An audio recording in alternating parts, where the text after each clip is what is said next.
right, this is technical session number 27, T-27, which is installing and configuring mobile device connectivity.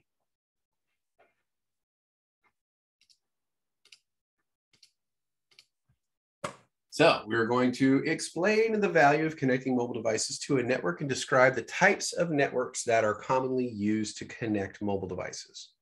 We're also going to be talking about naming the steps to install and configuring a network connection. I know some of you out there are just going, ugh, do we really have to go over this? Yes, we do. And if you're an Android person, it's going to be a little different if you're doing an iPhone. If you're an iPhone person, it's going to be a little different if you're working on an Android. We do need to be aware of these steps. So yes, we do need to work through this and be able to get things set up for our customers as they come to us. We're also going to describe how to enable Bluetooth and pair a Bluetooth device with a mobile network. A lot of times people kind of tune out for this one, but there's usually one step that is always forgotten, and that's the one that gets you on the test.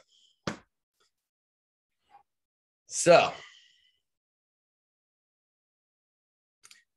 right. Throughout this technical session, the behavior skills and mindsets we want to keep in mind are adaptability, being that if you are a Apple person, you need to kind of be flexible enough to work with Android devices, and vice versa. The same if you work on Windows computers, you need to at least have some experience and working knowledge of Macs, because likely you will have some customers that operate off of those computers. And we need to be able to, change gears as quickly as possible to be able to help them.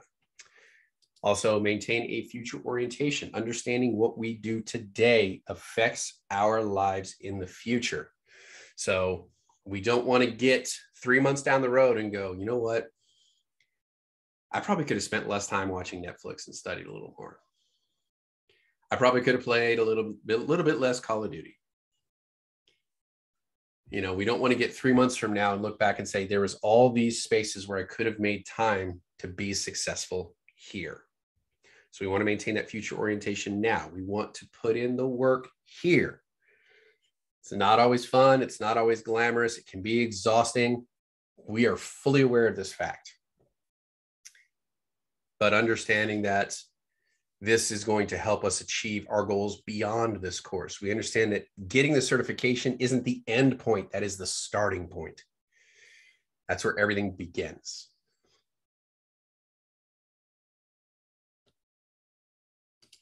All right. So mobile network connections overview. So mobile devices are essentially radio transmitters and receivers that are technologically advanced. And cell phones use a baseband radio processor that is responsible for creating the wireless network interface and is used to handle the communication with a mobile provider. Like, one interesting fact about cell phones: how many of you out there knew that your cell phone runs on 2 operating systems simultaneously? There's the one you see, and there's actually one that's running in the background. So there actually are 2 operating systems running on your phone right now, handling different tasks. Mobile devices themselves provide a more robust functionality when connected to a network, especially if that network is the internet. And 2 types of networks that can be used to gain access to the internet is we have the Wi-Fi, which is the 802.11 standard, IEEE. Yes, you do need to know that. And we're going to become very intimately familiar with the 802.11 bandwidths when we start talking about wireless routers. Also, cell phone networks. 4G LTE, which stands for long-term evolution technologies. And the 4G itself isn't necessarily an indicator of speed, but the generation of cell phone that you're working on. So, 3G, it had to have certain types of technologies on it to be considered a 3G, or certain capabilities when communicating with the cellular network to be considered 3G. And then we moved into the 4G LTE, which is the common one now, We are starting to evolve into the 5G network capabilities as we speak, but that infrastructure really isn't in place. There's a few spots in the country where it is capable, but overwhelmingly, it is still a 4G infrastructure.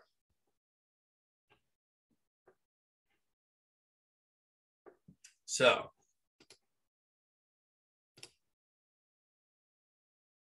G stands for generation. So when you say 4G, that means fourth generation. 3G means third generation. So that is what the G means. It doesn't mean gigabits or gigahertz or any of that stuff with regards to like the frequency or the transmission speed. It's literally just an indicator of the generation of the phone. All right, enabling Wi-Fi on mobile devices. Essentially, you go to your main settings. iPhone, it is called Wi-Fi. Android is called wireless networks.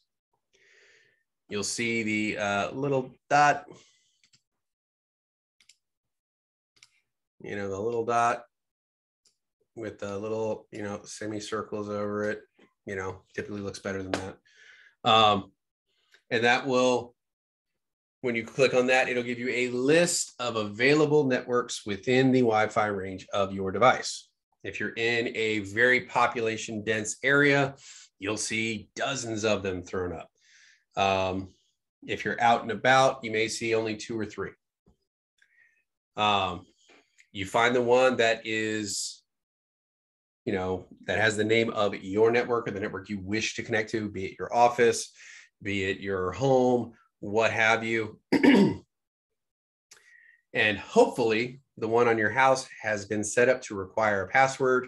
Please don't be the person who is giving free internet to the world, because pretty much anybody within the range of that signal, if it is not password protected or locked, will have full access to it. And through that, they can gain access to your network and all the devices on it if they know what they're doing. So you select the one that is hopefully like your home network if it's your house. And the name of that network is called the SSID, or Service Set Identifier. So the name of the wireless network you're connecting to is called the SSID. And it's said to be a security mechanism, although it's kind of one of those like, not really. You tell your router to hide the SSID, so you can preset it in your phone and then hide it so casual observers wouldn't be able to see it, but your phone would be pinging looking for it. And if it sees it, it'll go ahead and connect. So you actually can pre-configure your router to hide the SSID. All right, questions so far?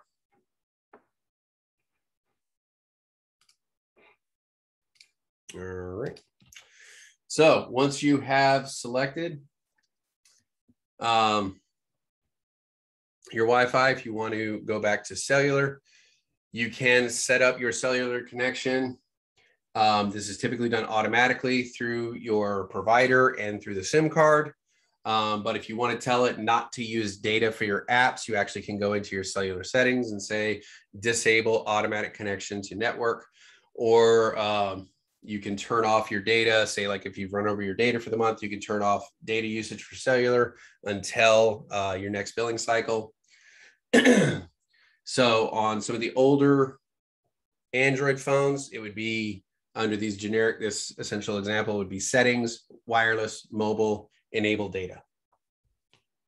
That is called the pathway to go in, and you can turn on and off your cellular data if you wish.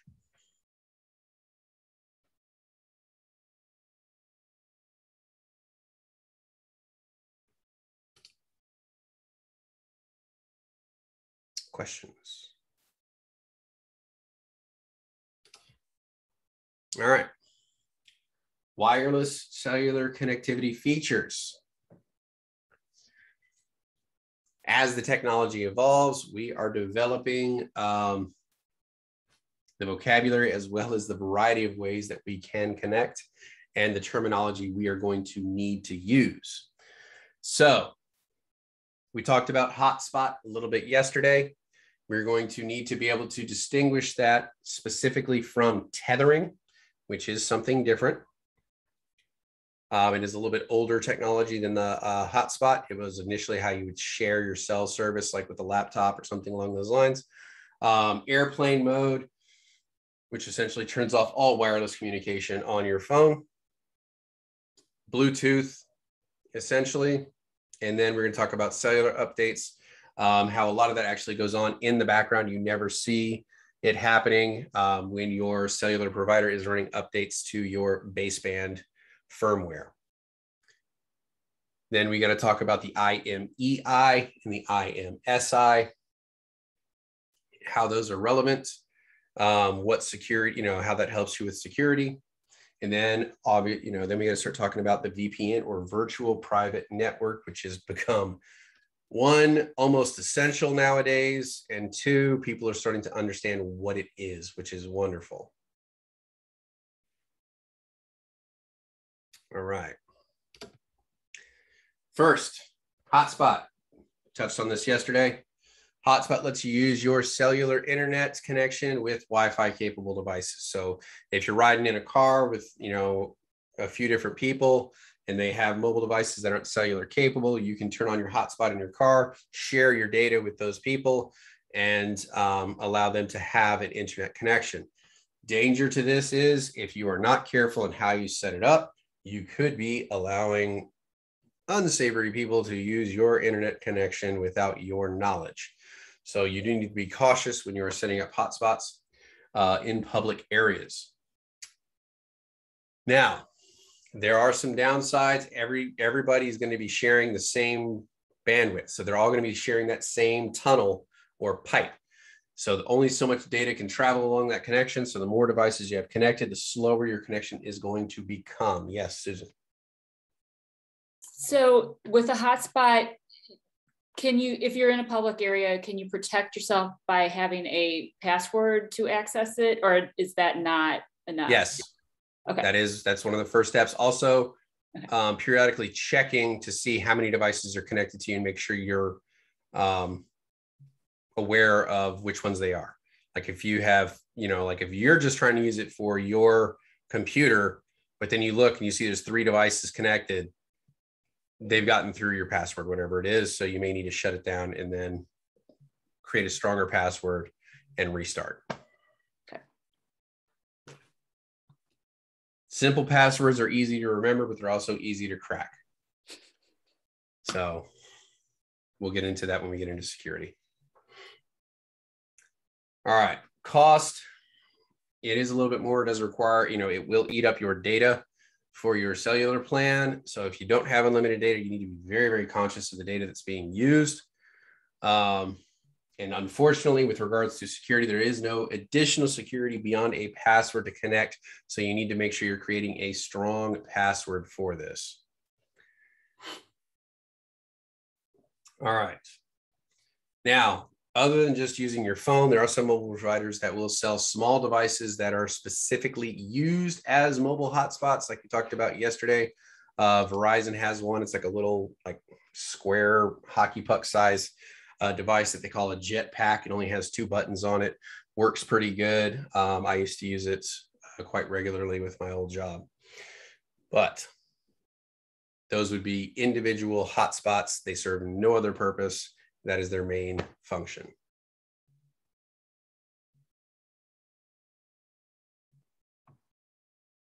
$10-4 mark. All righty. Next, airplane mode.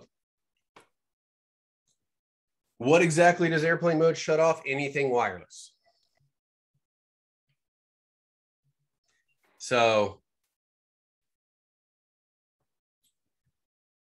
this is going to shut off your Wi-Fi. It's going to shut off your cellular. And I believe it also shuts off Bluetooth. You can go back and manually turn individually these things on if you wish.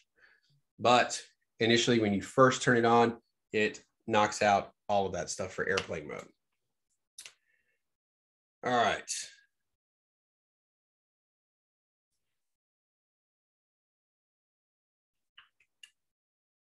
Questions so far? So yeah, all radio signals are killed with airplane mode. This is also a big one with regards to tech support. If you hear, like if you're talking to somebody and say, hey, I just got back from a trip, my Wi-Fi was working before I left, now it's not. When I plug my computer in, it works just fine. But when I go home and I'm working off my home Wi-Fi, it's not working. First thing you need to go is check and see if airplane mode is turned on. On laptops, it may be a physical toggle switch that you turn off and on. In cell phones, it's going to be in your settings. But thankfully, I think they put a little airplane icon up at the top of the screen nowadays so that you can quickly look and see if that has been turned on. Yes, Jessica. Could you, would you be able to explain what the, I mean, I get it, but I just never really got it. The big deal about turning off your phones as you're taking off, as far as the interference, because my anxiety always gets ticked off when I see that person who's still on their phone. And I'm like, bro, they said to turn it off, man. Like, come on, guy. Like, can you just, it's okay. You live without your phone for just a moment. So what is that? What does that come? And when, like, has it always been that way, or more so? Well, I mean, like, how did they even know we needed to turn our phones off? With the rise of personal electronic devices, this has become a lot more critical. Basically, early on, the instruments on the plane could be interfered with to a minor degree based off of the electronics devices going on in the back. More so, I think it has to do with they don't want people watching movies or listening to headphones when they're giving their safety lectures, when they're explaining what you should and should not be doing. You know, if an emergency arises and they need to get you instructions very quickly, they don't need to be like, hey, get off your headphones, you know. So they want people off their headphones until they're at a safe altitude, you know, where things tend not to go wrong.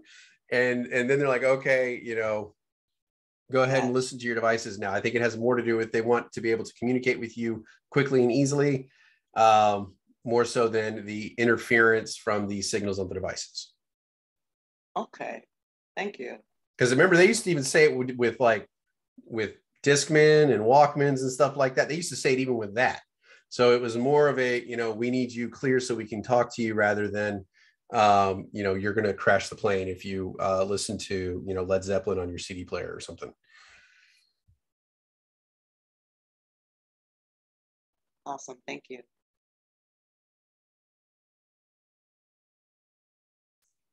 Thank you, Mark. Do we know what time?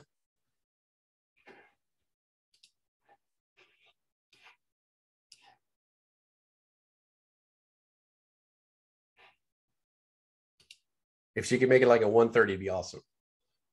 Then it doesn't break things up. If not, it is what it is. All right.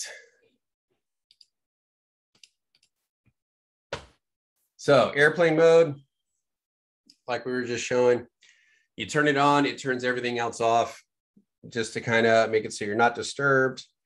No signals going in and out, typically used on airplanes, things like that. Though I believe nowadays they're actually offering up a airplane Wi-Fi for only about $50 a megabyte or something like that.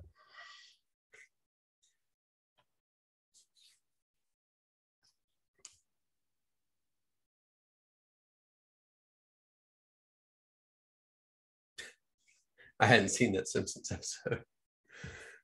So, but this is just something for you to check. If somebody calls and says they have no internet connectivity and they just got back from a trip, first thing, check airplane mode, just to make sure it's turned off so that the other devices can communicate at that point, the other wireless signals. All right. Short video on this. Turn it off. I gotta share sound.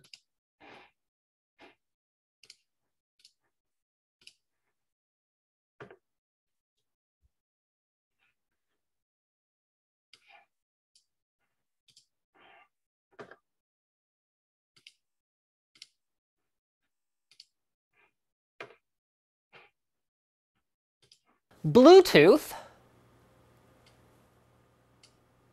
is actually nothing to do with teeth. It's a wireless technology standard for exchanging data over short distances using short wavelength UHF radio waves. Bluetooth transmits in the ISM, that's for Industrial Scientific Medical Devices band, from 2402 to 2483.5 megahertz.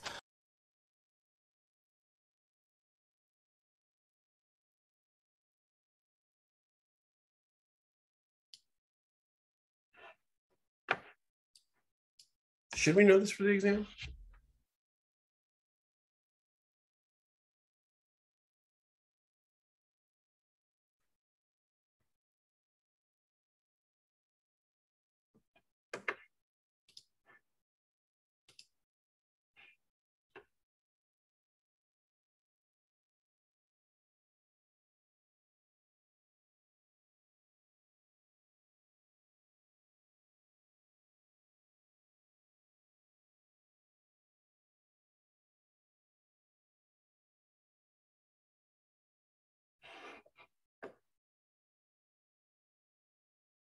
Seen a lot of yeses.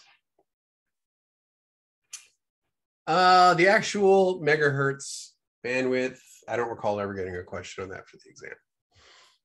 Now, networking becomes a little more important, but for the exam, mostly know that it is a wireless technology used for communication. You'll need to know the speed at which it can transmit and the ranges to which you can use them.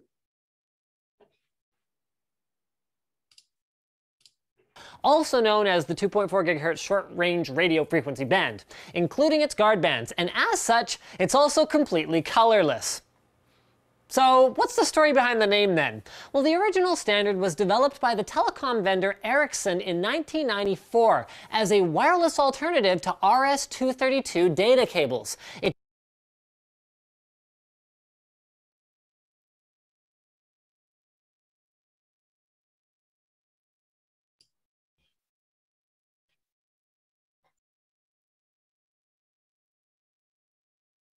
Do we need to know this one?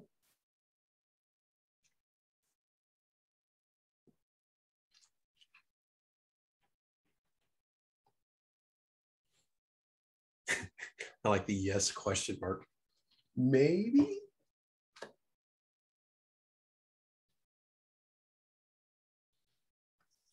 Remember, confidence of a 4-year-old in a Batman shirt.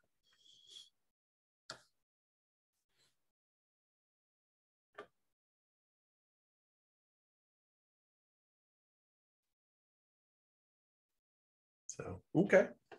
We'll see on this one.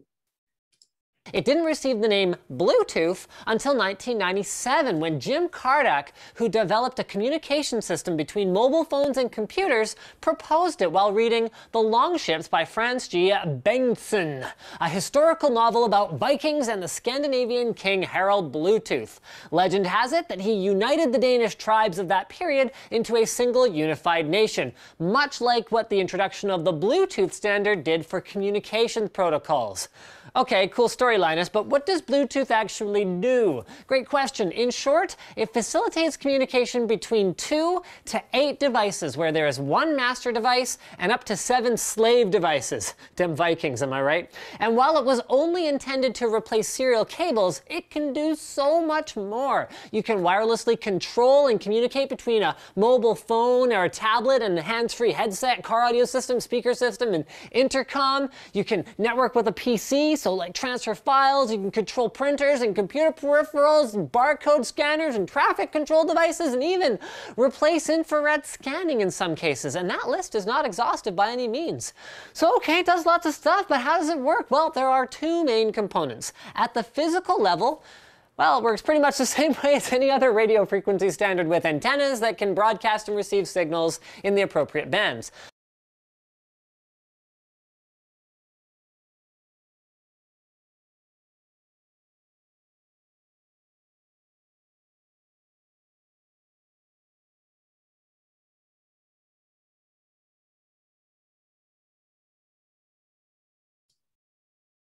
I agree with you, DW, and Linus is always like that. Has some pretty entertaining videos. Channels Linus Tech Tips.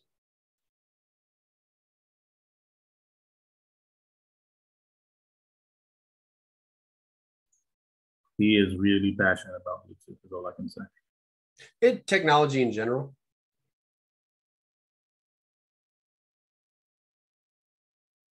Granted, he also gets paid really well to be that excited about technology. So I would be too.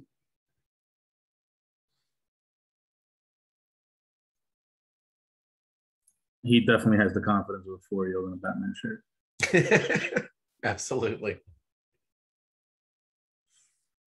So is it just like wireless with some minor differences? Yeah. See that? But at the protocol level, things get a little bit different. To achieve a robust enough connection for communication use, even in environments with very heavy interference, Bluetooth communicates with very short transmission bursts and then quickly does micro hops around to the various frequencies within its range. And it allows more than one device to transmit on the same frequency at the same time.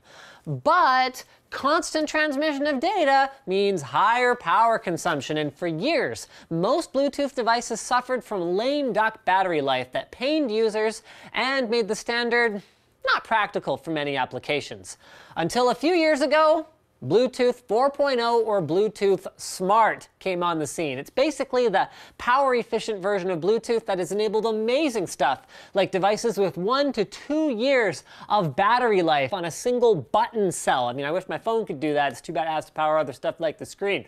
The one issue with Bluetooth Smart accessories is that they can only be used with Bluetooth Smart-ready primary devices, smartphones, notebooks, tablets. A qualification given to phones that are, by definition, compatible with Bluetooth Smart accessories, meaning that there is no backwards compatibility between phones with older versions of Bluetooth like 2.0 or 3.0 and devices that are equipped with Bluetooth Smart. Bluetooth Smart ready primary devices, however, are backwards compatible with accessories that run older versions of Bluetooth. One other cool Bluetooth 4.0 fact is that range is no longer locked down, so while manufacturers can opt to optimize for more traditional 10-meter or 30-meter ranges, it's possible for devices to work at 60 meters or beyond. So that's it. Bluetooth is a low-speed, interference-resistant communication protocol that allows devices to transfer data across multiple platforms at short range, and now with great efficiency.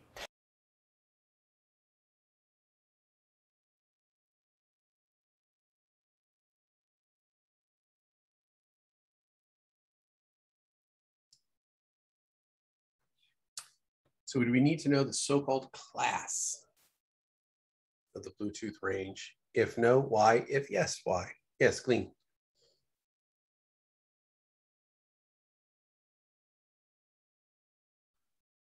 You mentioned that that with the Bluetooth, you're able to get more than one device connected to it. I don't know how true that is because even right now at work, we use wireless.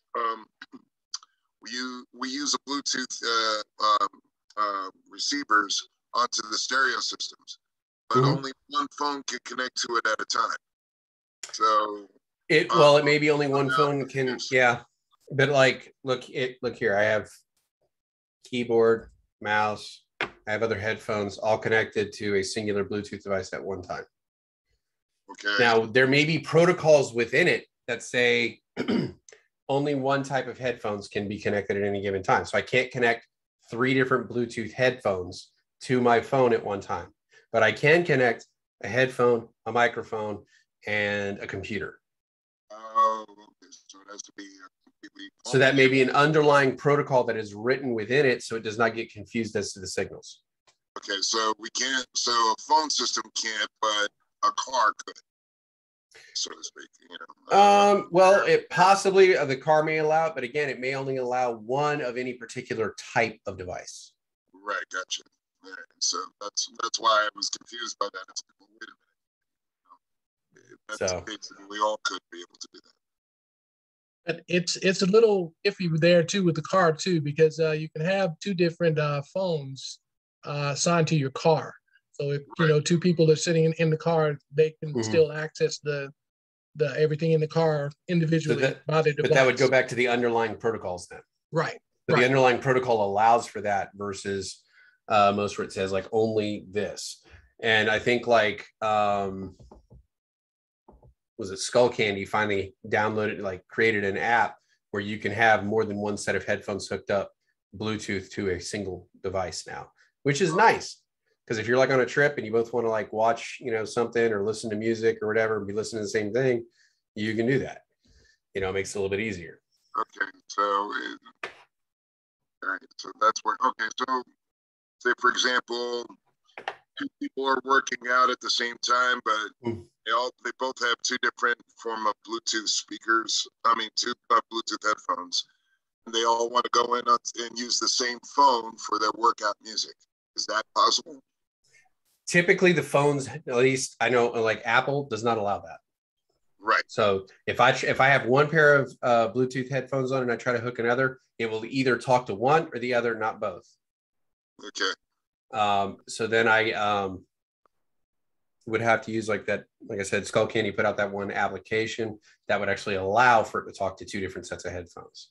But that's a unique scenario. And I think what's happening is it's talking to one set of headphones and that headphone is transmitting to the other. So it's kind of a daisy chain. I think that's how they did it.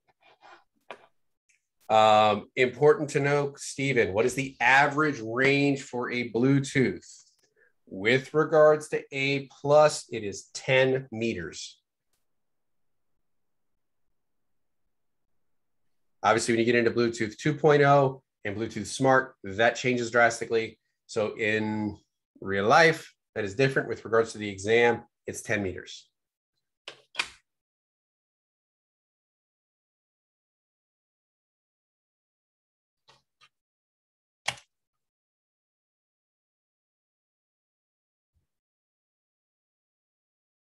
So it's pretty good. If you have like a good set of Bluetooth headphones, you can kind of like, I used to be able to set my phone in the middle, like at my desk, which was in the middle of the office, and I could walk all over that office and still be listening to, my music or podcasts or whatever. Didn't necessarily have to take it, like I would only lose it like if I went all the way down to the break room, which was across the building. So yeah, it gives pretty good range.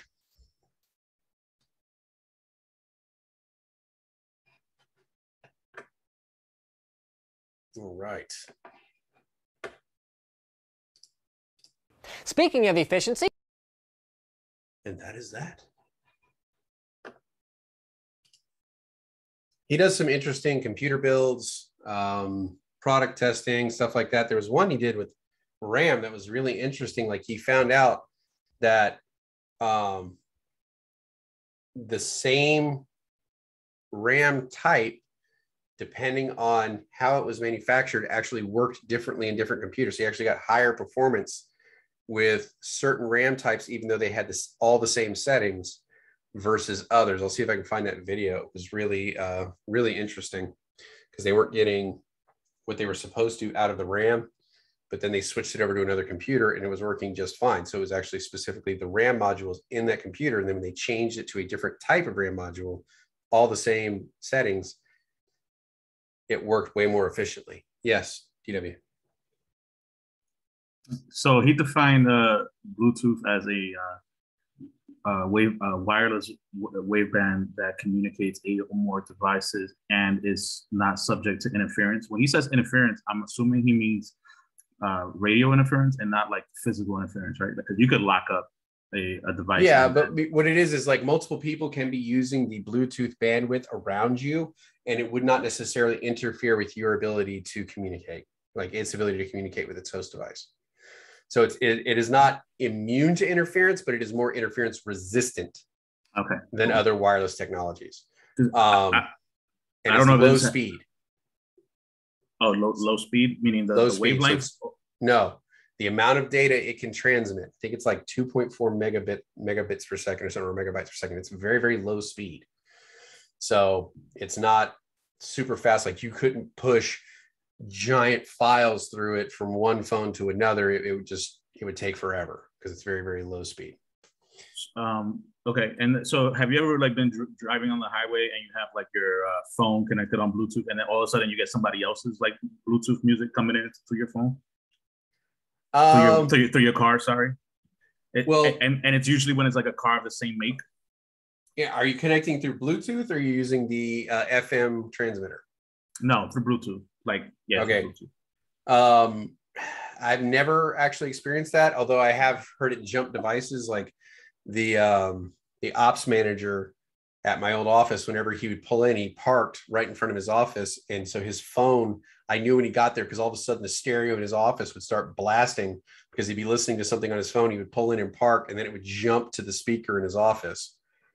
So I've experienced that, but I've never actually had somebody do it with a Bluetooth to the car. The FM, transmitters, yes, I've seen that happen all the time.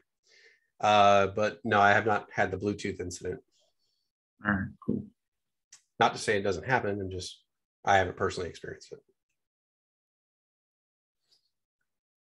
So like in the Wi-Fi world, the 2.4 gigahertz band is highly susceptible to interference. So it's like the other end of that spectrum. If you have a cordless phone in your house or a microwave or any number of other devices, they all operate off of that 2.4 gigahertz band, and it can cause massive interference in the wireless transmission. But again, we'll talk about that here in a little bit as well.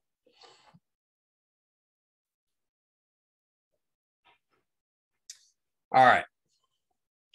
So it is the IEEE 802.15 protocol.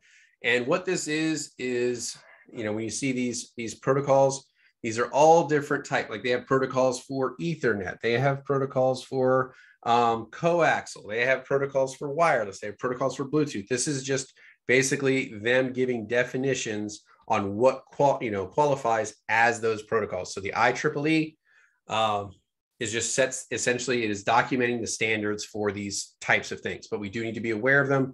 The most important one for A+ is the 802.11. And then when you get into network, there's probably like 30 of them that you got to know. Not as intimately as 802.11, but know what they are based off of their numbers. So steps for enabling your Bluetooth from your home screen on an Android, select the menu button. From that menu button, choose settings, go to your wireless and networks, and then select Bluetooth. Once the Bluetooth is selected, wait until a mark appears next to the Bluetooth. Bluetooth is now enabled. iOS, on the main page, choose settings, then go to general, then Bluetooth, and then there's a little slider button that you slide over, and that turns your Bluetooth on. And at that point, it goes into what's called discovery mode and starts looking for Bluetooth devices. Yes, Glean. Okay, so there are certain devices that have Bluetooth capability, but they're not going to make designations because there's no room onto or a panel to work off of in order to select it, i.e. like the portable sound systems that you can carry on, like say tailgate parties and such. Mm-hmm. All righty, so those are the ones that once they're Bluetooth, they connect to only one phone at one time. Correct. All right, so you see, like this is what I'm talking about as far as certain devices of that nature. So in other words, in order to get it to where it's able to get to more than one device, then somewhere you have to have access to some kind of instruction that details that you could tell the Bluetooth command to do more than one device on there. Is that correct? Possibly. So I would need to look into that one a little more. Like with the ones that have like no screen, they're pretty, they're almost like to a degree kind of like dumb devices. When you power them on, they're instantly broadcasting out looking for something to latch onto. Yeah. And that's where you would grab onto it. And it's the primary device is going to determine who can, grab onto that signal. So, and once it latches onto that signal, that speaker is not going to be looking for anybody else to connect to it. Okay, gotcha. So it's going to maintain that signal with its primary host, which would typically be like your phone or your computer or what have you. All right. That's where I was like, well, wait a minute, how's that? Yes. And public service announcements. If you do not have anything connected to Bluetooth, like headphones or any of that stuff, please turn your Bluetooth off, because there are cracks that can get into your phone. There are 3 main attacks that can go through Bluetooth. One's called blue sniffing, one's called blue snarfing, and one is called blue jacking. So there are attacks that can get into your phone and gain access and or control of your device through Bluetooth. If you're walking around with discovery mode on and you're not hooking up to anything, that's basically leaving an open door on your phone. So if you're connected to something, that's different. But if you're not connected to anything, I encourage you to turn it off while walking around. So. Wow, I always have my Bluetooth on. Man. So that's why we're here. We're here to learn, right? If I'm telling you everything you already know, there's no point in you being here. Thanks. No problem. But yeah, just, I will drop, security things from now and then, just to kind of let people know, because some people may not be aware of it. And like I was not aware of it from that standpoint until I started getting into Security Plus. And like the difference between those 3 types of attacks is the level of depth and control they have. Like the first one just gives them access to your contacts and like high-level passwords. The second one lets them monitor all transmissions and basically see all the data on your phone. And then the third one allows them essentially full control of your phone. So they can get in there and literally, so like if you have your passwords for your bank account saved on there, they can go in, log into your bank, get in there and get access to your bank. So, these are things you want to keep turned off, especially in high population dense areas, because they have people basically walking around looking for this kind of stuff as they go.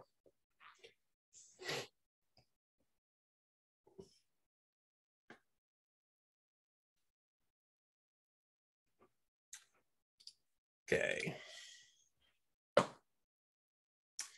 Pairing your Bluetooth devices. Yes, Stephen. Wait, so when you are using your Bluetooth, so there is no type of security to protect it? I believe Bluetooth Smart has a little bit more security enabled. Like I think it is allowing for encryption, but Bluetooth 2, Bluetooth 3, not so much. And because the data speeds and transmission rates are so low, they typically didn't worry about it. And it's one of those, when the protocols were first initiated, there was no way to break it. So it was kind of like, you don't think of it until somebody actually does it.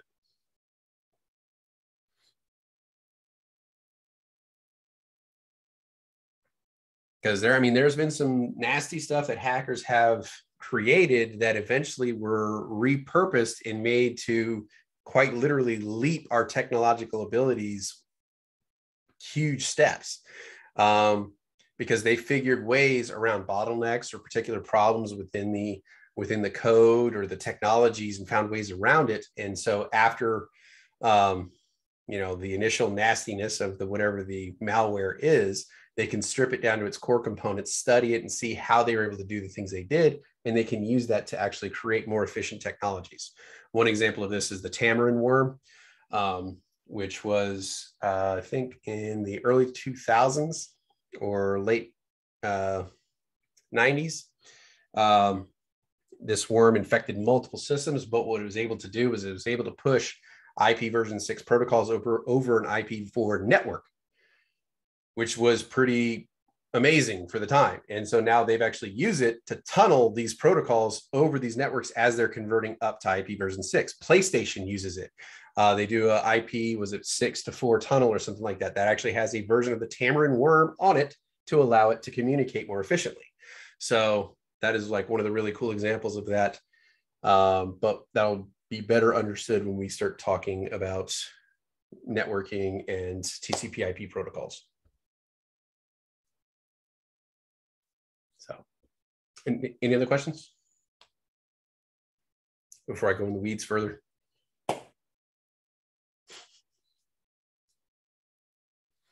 All right.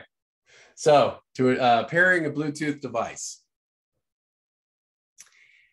These 4 steps happen every single time, regardless if we are aware of it or not. So first, you turn on the Bluetooth on the device to ensure it is transmitting a signal. So it's looking for a host. And then the your device, when the Bluetooth is enabling, it starts scanning. It's in discovery mode. It is looking for devices to connect to.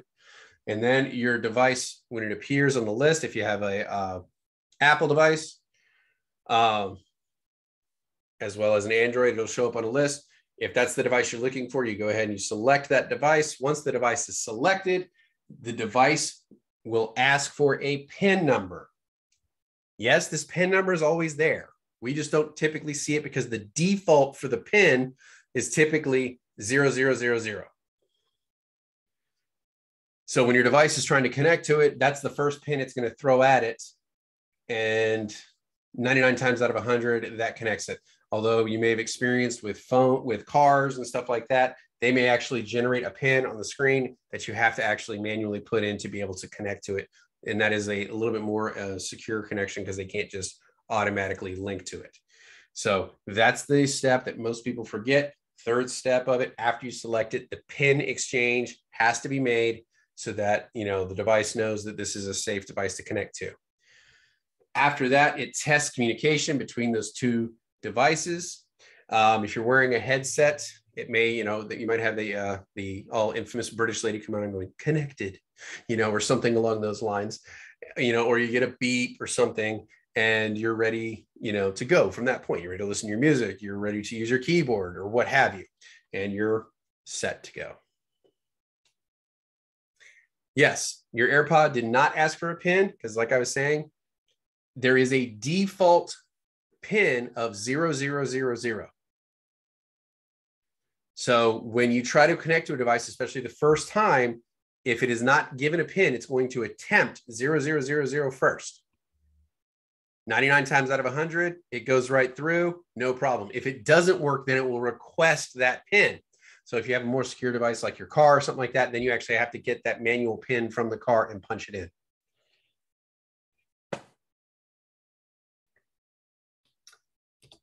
All right. Cellular updates, baseband radio firmware. So baseband manages your wireless communications over cellular network. It is a radio processor and has its own firmware and memory.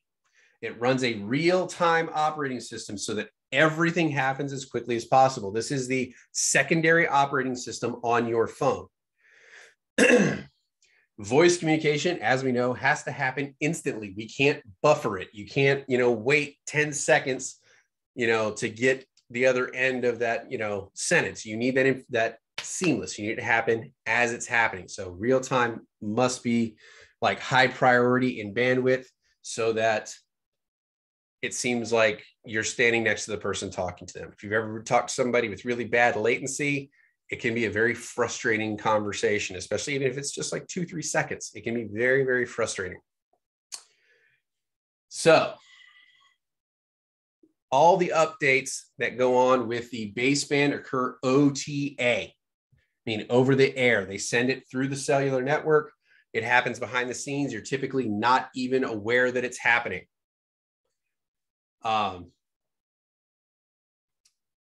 The benefits of that, essentially, it keeps your radio up to date with the latest details, you know, the latest towers you're able to communicate with, who else is on the network, who, you know, who your the provider's partners are, so that it can give you the best service possible, in theory.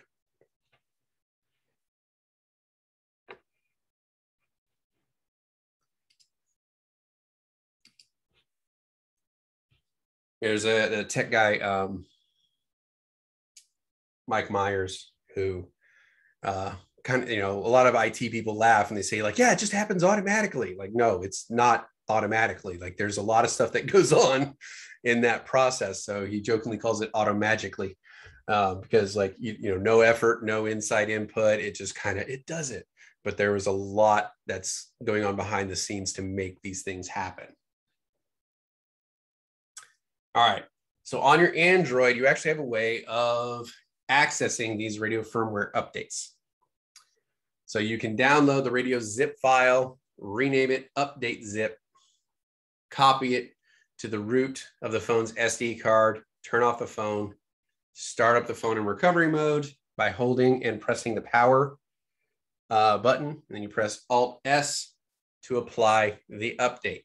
You typically don't have to do that, but if you have to manually force it, here are some directions you can use in order to make that happen. It would be a very, very rare instance when you would need to do something like this.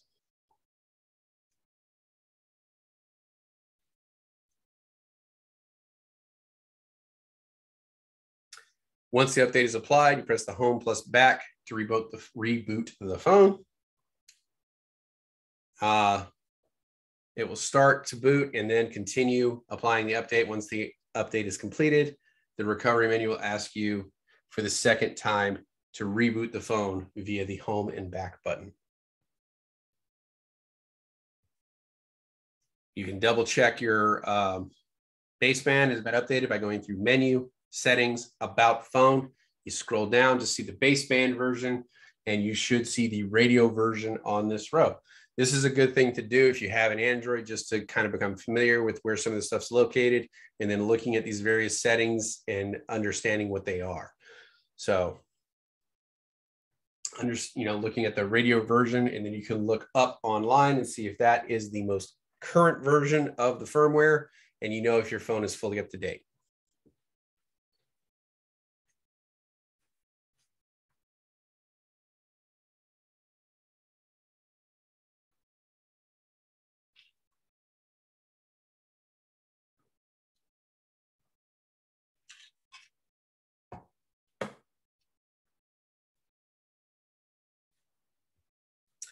Questions? Yes, DW.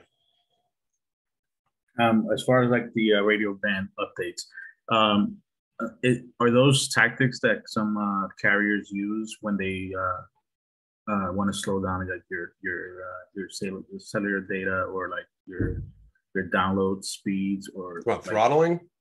Yeah, is that something that they do to the actual things that you're receiving?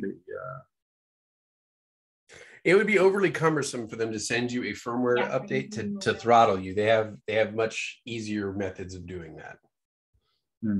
Okay, because I used to have an Android, and then so my phone was like really slow at one point, and nobody would help me until I got like a high level tech support with the carrier that I was doing, and he was like, "Oh, you have to reset your baseband because you're on a lower baseband, and sometimes." Well, what it may have been was your phone or something.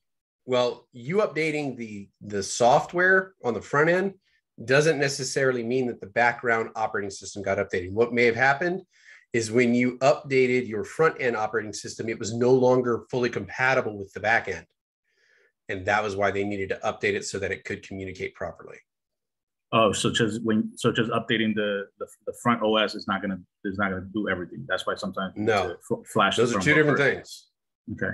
So yeah, when you run updates on your phone and you're manually doing it, that's typically the front end operating system. That's the one you typically see. It's the Linux based one that you mess with, on your phone. That's the one you see, you interact with. The background operating system, which is the baseband where we're talking about here, that's the one that communicates with the cell towers. And so when you upgraded the front end one, it may have essentially the newer update may not have been compatible with the older, baseband operating system. So that was what he had to do, is go in and manually push that update to that background operating system so that you could now communicate completely. Do those two OSs interact, or do they run separate from each other? Both. So they interact as needed, obviously, because like as you're dialing, you would need to, you're putting in that information, and that's going through the communication of the baseband to communicate over cellular. So they do interact with each other, but they are separate entities from each other. So if one fails, essentially your device starts failing. To a degree, because it wouldn't know how to communicate anymore. Okay.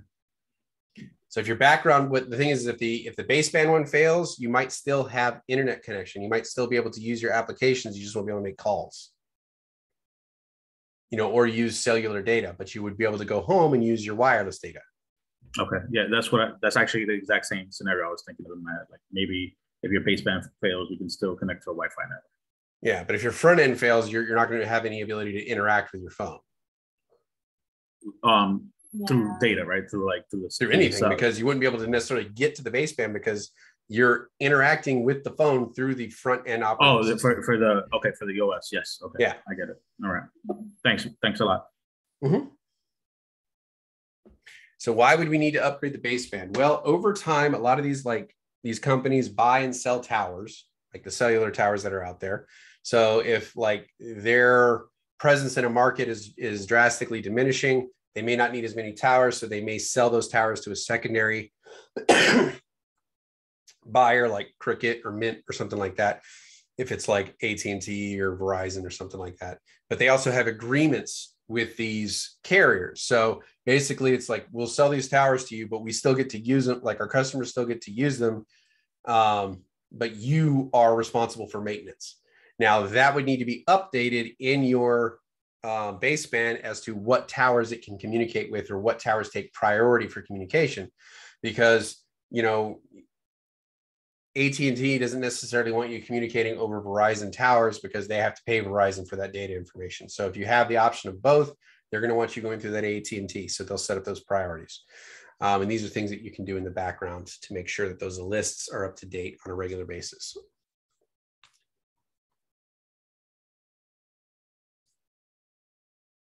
All right. So, good question, ZW. Let's see here.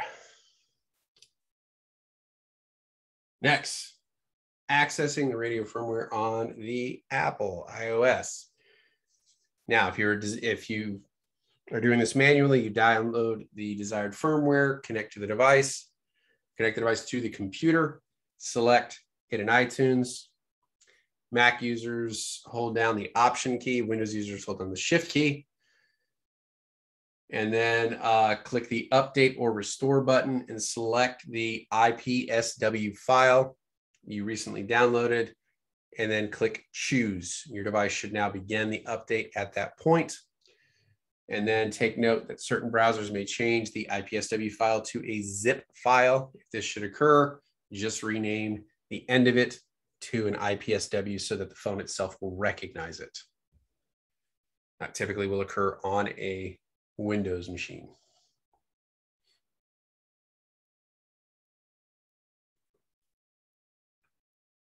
So again, this is a manual way to push those updates if you're unable to, if it's not happening in the background.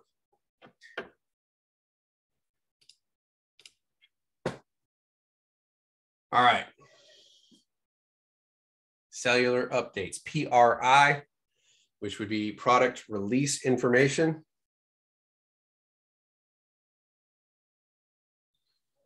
And that's the connection between the mobile device and the radio. Needs to be updated from time to time to add features and increase the data transmission speeds. And then you have the updates. Update process occurs over the air. The update is a flash process. And when it's done manually, the boot loader is used to perform the flash process. And if done incorrectly, just like when we're flashing the BIOS, it can become a brick. So it may add some additional features and increase your data speeds, depending on the bandwidths and things that are using and the towers are able to work with. All right, so you had your PRI. That was updating the device information, how it works, how it communicates with the front end operating system, all that fun stuff. The other type of update you have is the PRL, which is the preferred roaming list. And this is a list of radio frequencies residing in the memory of the phones and the various networks it is allowed to communicate with. Again, it updates over the air. And it just mostly just contains information about radio bands, sub-bands, service provider IDs, and things like that. It makes sure that the phone is able to connect to the right towers on the mobile networks.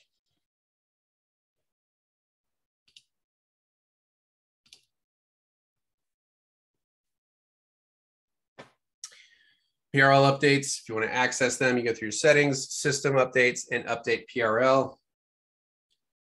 And there's a couple different ways we can go to it, and that is for the Android. iOS, there is no separate PRL update command on the iOS, but running a profile update will force this to happen.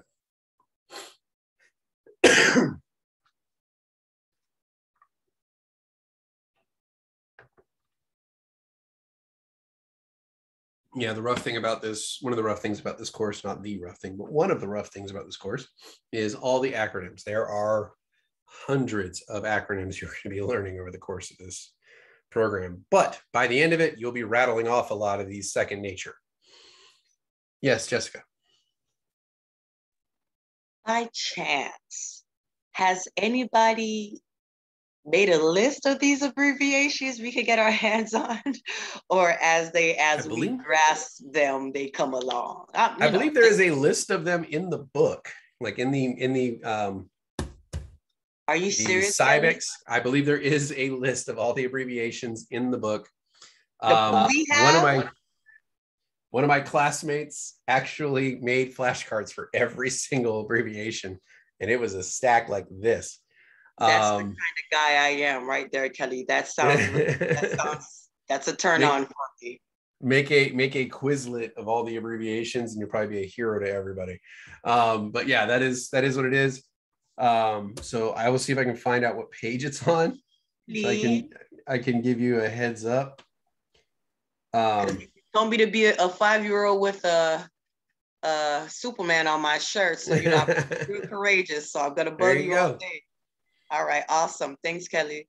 I'll see if I can locate that list of all the abbreviations just to so you'll have a list of it. It gets a little more complicated as you go up because you may have the same abbreviation for multiple types of terms. So you have to understand the context in which it's being used to understand which abbreviation we're talking about. And then it gets scary because you have multi-layer abbreviations. So like you'll have an abbreviation, and then in that abbreviation, there's another abbreviation, and in that there's another one. So there might be multi-layer ones that we go across to. So it gets a little crazy sometimes. Like they love their acronyms. So, all right. Here's 2 more for us to remember right off the bat. Ask and you shall receive. All right. So we have our IMEI versus our IMSI. So what are these? The IMEI, the International Mobile Equipment Identifier. This is the serial number for your phone. So this identifies your unique phone from any other phone. Typically, it is on the back of your phone. You can read it. It's stamped into the back of it. And I highly recommend you take a picture of that and store it somewhere else, not on your phone. That way, if your phone is ever stolen, you can call your provider, give them that IMEI number, and they can brick that device, and nobody will be able to use it. So that is specific to the phone. And just remember, E is for equipment. So E goes with the physical device. That is your phone. That is separate from the IMSI, which is the International Mobile Subscriber Identification, which is the social security number for the SIM card that is in your phone, which identifies it uniquely from all other SIM cards on that particular network. And SIM is short for Subscriber Identification Module. And if the user itself, like, when you want to switch from one phone to another, the SIM card is what is tied to your service provider. So if you switch that SIM card from one phone to the another, it is still associated with that service provider and will activate that phone.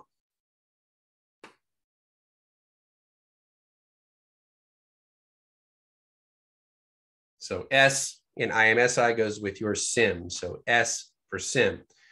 E for equipment, which would be your phone itself. So both of these essentially are the unique identifiers for these devices so that they can be identified on any network. Questions so far?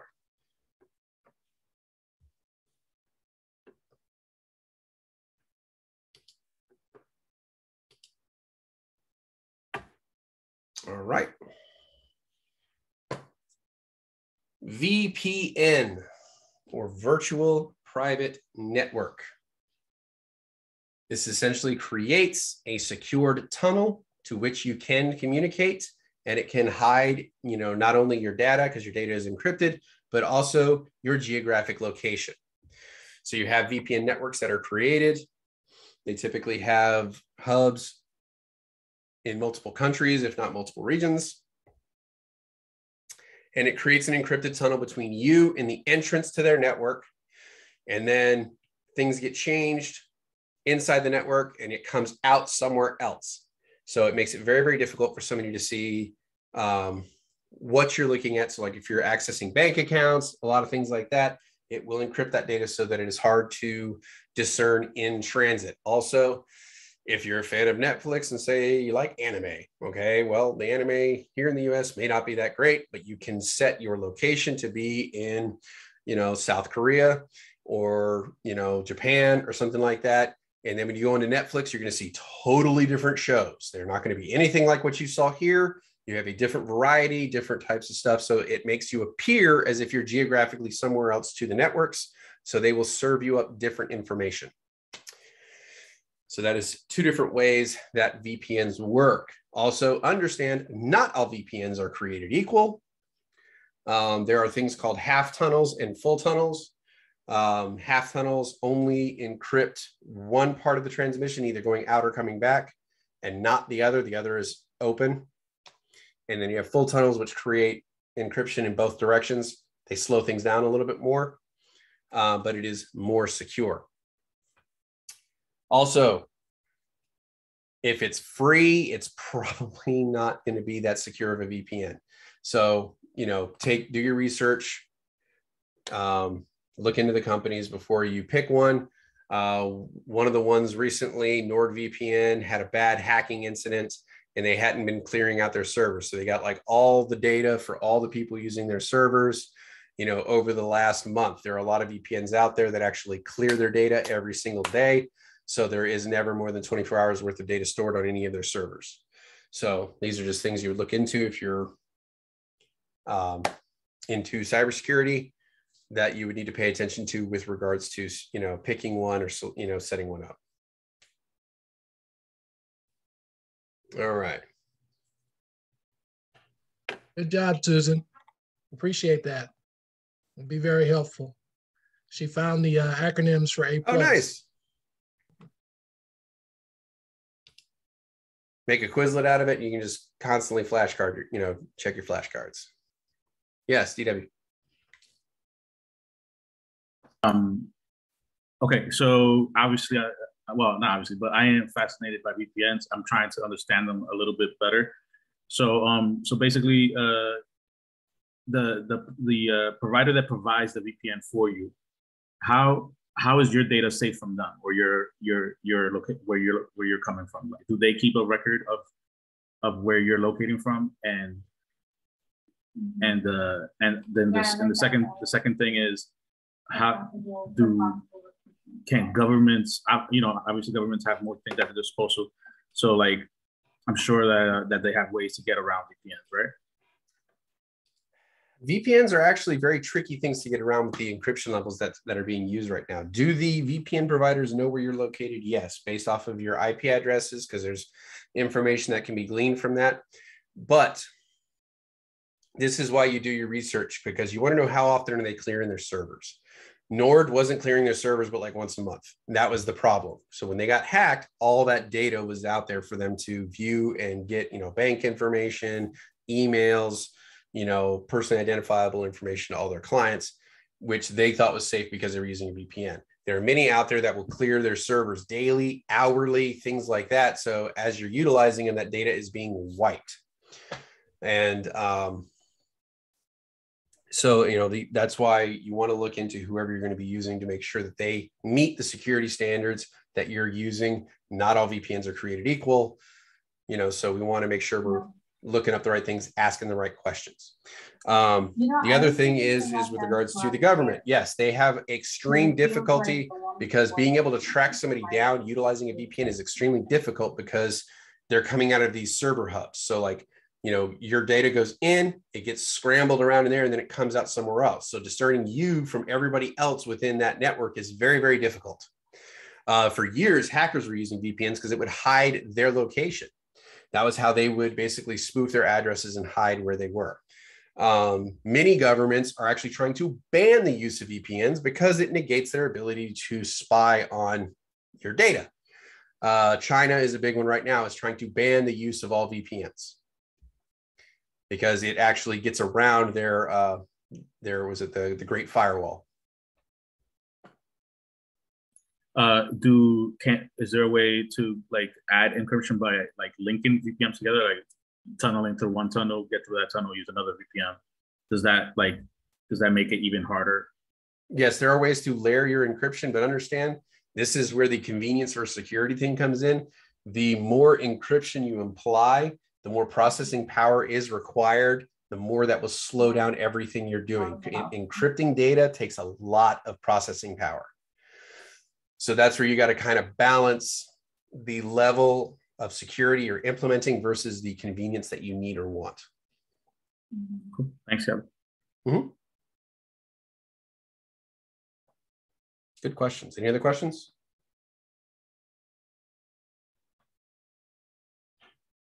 All right.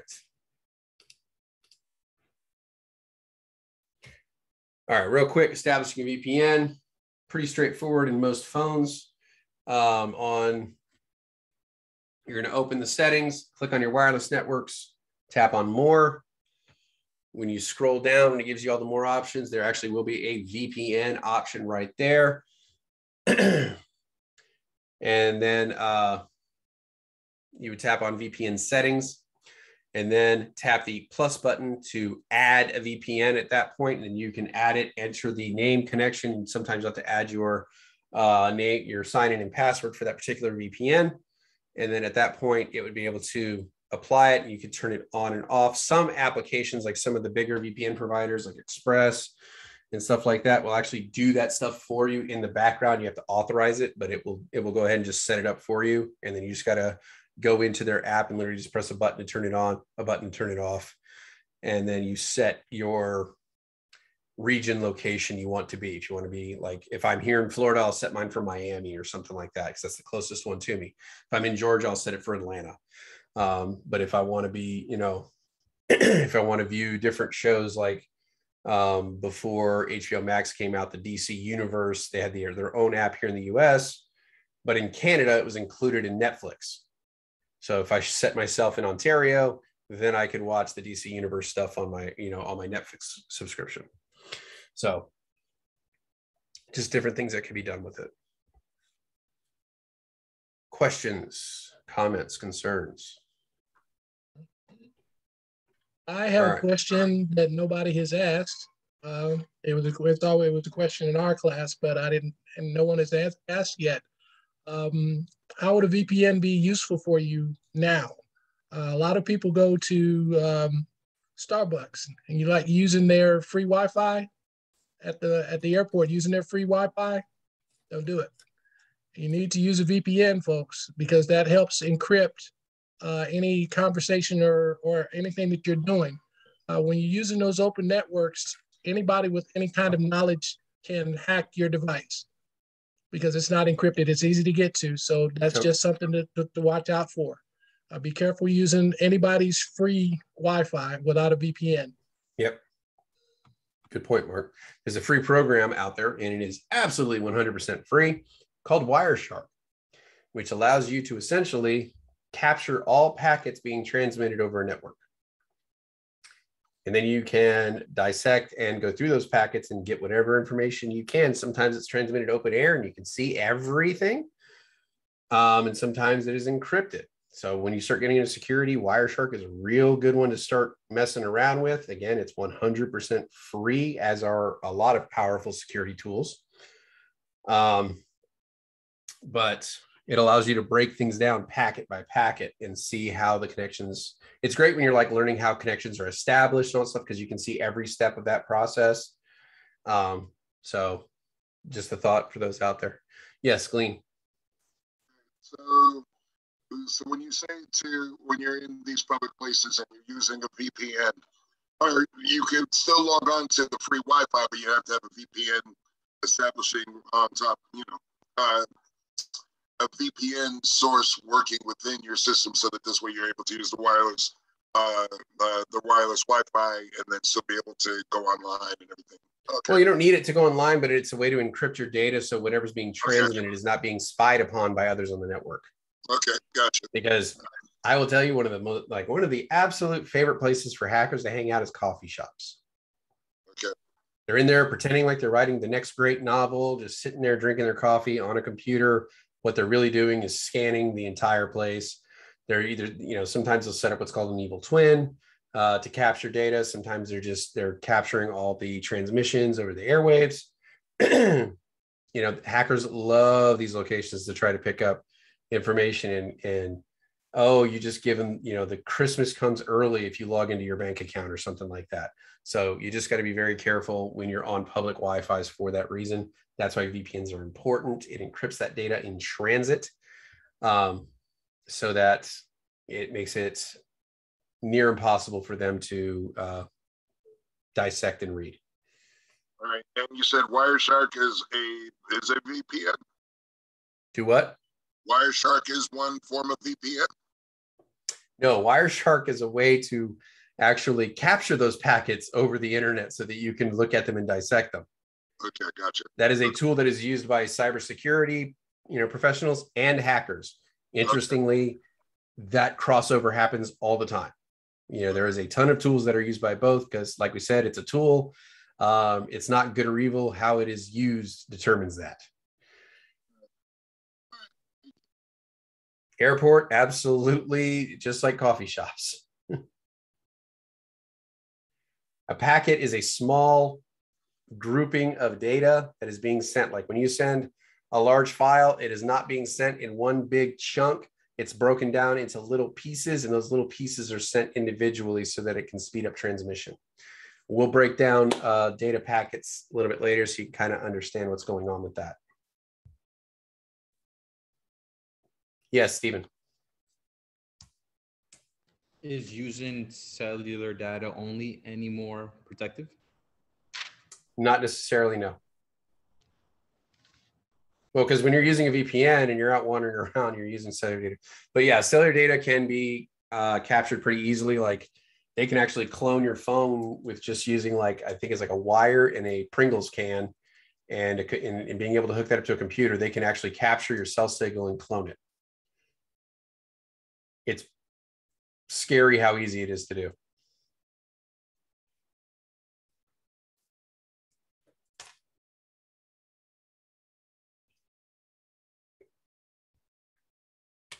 Yes, Karen. So when if I'm going to a Starbucks, before I get to the Starbucks, I would turn the VPN on. Yeah, well, I mean, you could turn it on as you're walking in or whatever, or just before you start getting on the internet and talking and all that stuff, go ahead and turn it on. Okay. So that's something that you do beforehand. Before you start logging into stuff, yes. Before I start connecting to free internet. Okay. Yes. Right. Okay. And as Karen likes the crime shows, she likes the murder shows. We're going to go ahead and talk about the cellular data being, more secure. Understand that from a criminal law perspective, you need a warrant to tap an actual hard line, which a hard line is a landline phone. And so long as that landline phone is going to another landline phone, they can't listen in on that conversation without a warrant. If either side or both are on a cellular phone, that's open airwaves is what it's called, and it is completely acceptable for them to capture and listen to those conversations. You are correct.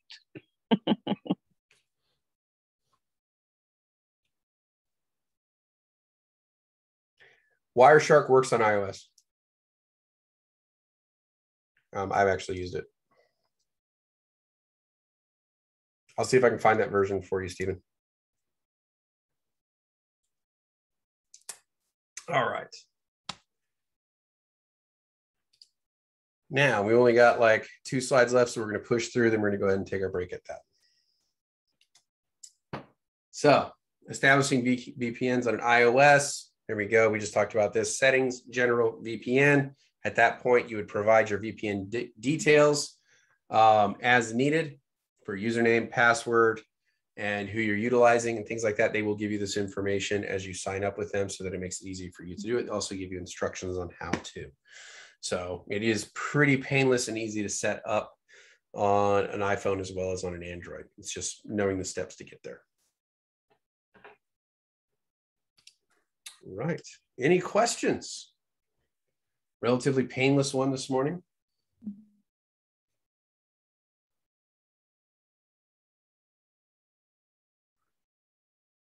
Well, Wireshark would be on a Mac OS, excuse me, not on your phone. It'd be on like a laptop. Too much data, you wouldn't want to do that on your cell phone. Yes, DW. So going back to VPNs, there's I have one on my phone. I think you can leave it on, right? You can set that setting to always be on, yes. and then it just is always encrypting your data. Yes. Yeah. So it's like basically, because I think was it Jessica or Karen that had asked whether they should turn it on right before you go into shop. You could just leave it on and then always have that extra level of protection, right? Yes, you can, but some people don't like to because, again, it slows things down. So say for average web surfing, like I don't care if they see that I'm looking up computer books on Amazon. I care when I'm accessing my bank accounts and, or if I'm listening to podcasts or something like that. I don't care if they know what podcast I'm listening to. It could be information like that, but, when I'm, logging into my work email, when I am, communicating with my coworkers and stuff, that might be a little bit more privileged information. I want that extra security. So then I would turn it on.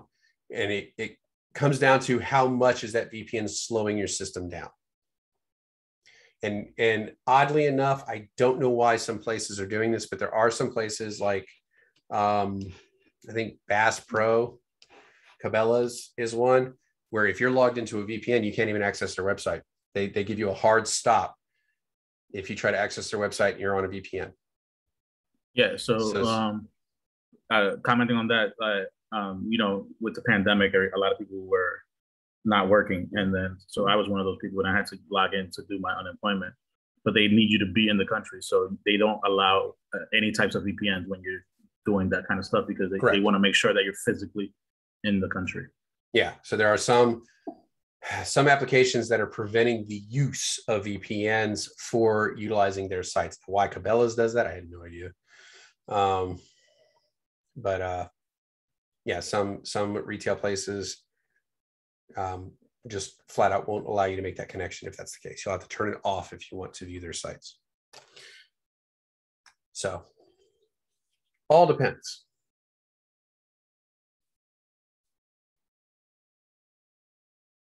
All right. There's some free wireless analyzers you can download, Stephen, if you want to look at those. They're on the App Store. They'll help you find wireless networks, things like that. Yes, Glean. I just did a quick look, and apparently there's some free VPNs out there, but at least on a trial basis, and then you're paying whatever monthly fees a month. Is there any ones that you recommend? That are free? No. Okay. So not even try. So free VPNs, I'm always leery, because here's the thing, like, especially like we start talking about like antiviruses and malware, there's always these people out there going like, let us scan your system to see if you need our free, malware. And usually it's a Trojan horse to invite their nasty stuff onto your computer. So what about the trial ones, like the ones that you could put on trial for like, say that of a month and then you. Yeah, I mean, there's Surfshark, there's ExpressVPN, there's I believe Nord has got their act back together and they're no longer maintaining the data. I don't know. Again, that would need to be researched before I would say, yeah, go ahead with that. I know Norton 360 has a pretty solid one that can go on like 10 or 12 devices. Yeah, do your research before you sign on with them. But these are ones that are out there. Personally, I use ExpressVPN. They've been pretty good for me. It allows me to hook up to, you know, Ones that are unlimited devices, and I've had good luck with them. Offering the trial. That's the one that's offering the trial. Yeah. And it's a, you know, and it's a full tunnel versus a half tunnel. Yeah. So it is going to, you know, it's heavier encryption, it's heavier processing, so it's going to slow things down a little bit more, but the security level's higher. Thank you. Not a problem. All right. So I didn't even get paid for that plug. All right. After this, we should now be able to explain the value of connecting mobile devices to a network and describe the types of networks that are commonly used to connect to mobile devices. We got our Bluetooth, we got our wireless, we got our cellular, you know, the big three. Name the steps to installing and configuring a network connection, and describe how to enable Bluetooth and pair a Bluetooth device with a mobile network. Remember, 4 steps. Don't forget step number 3. That is the one that trips everybody up on the test. A PIN is required, even if you don't see it. With that, we have come to the end of our technical session for the morning.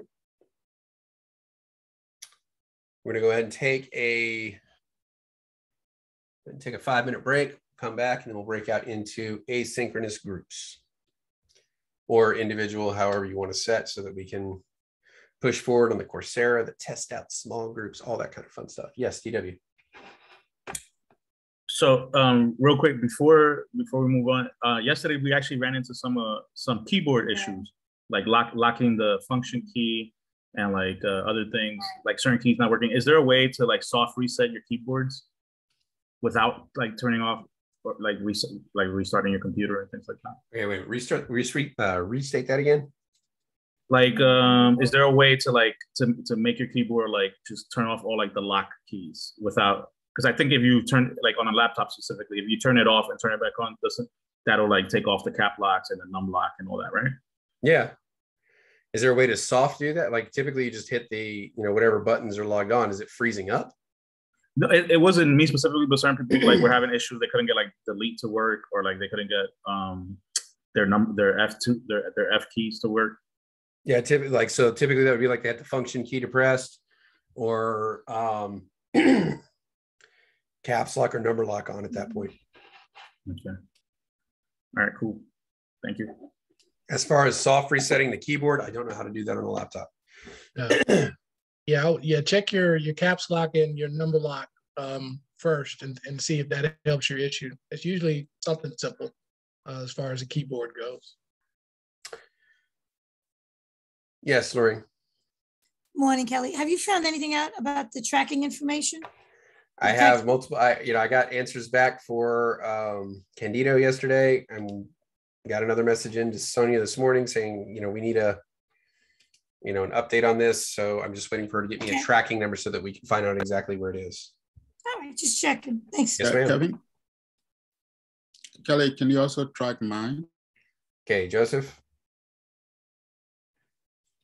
Okay, I will work on that. Aster, can you DM me your last name too, just to make it quick and easy, please?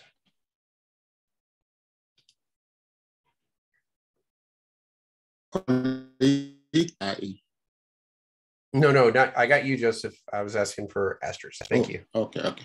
No problem. All right.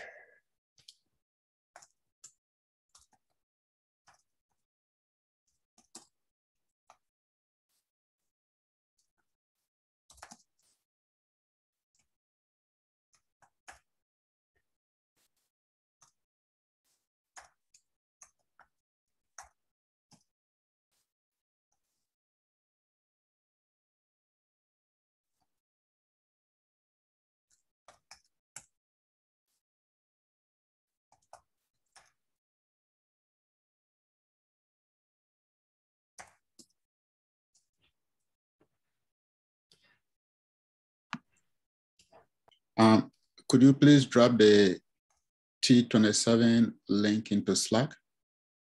Yes, we will get that done. It's already done. It's there.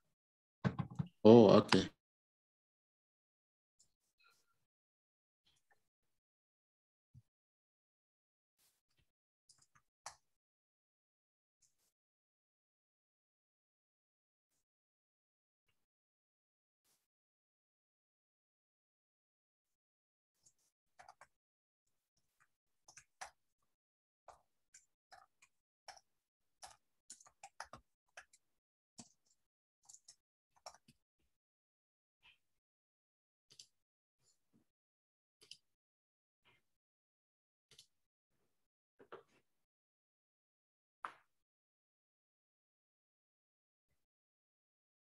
All right.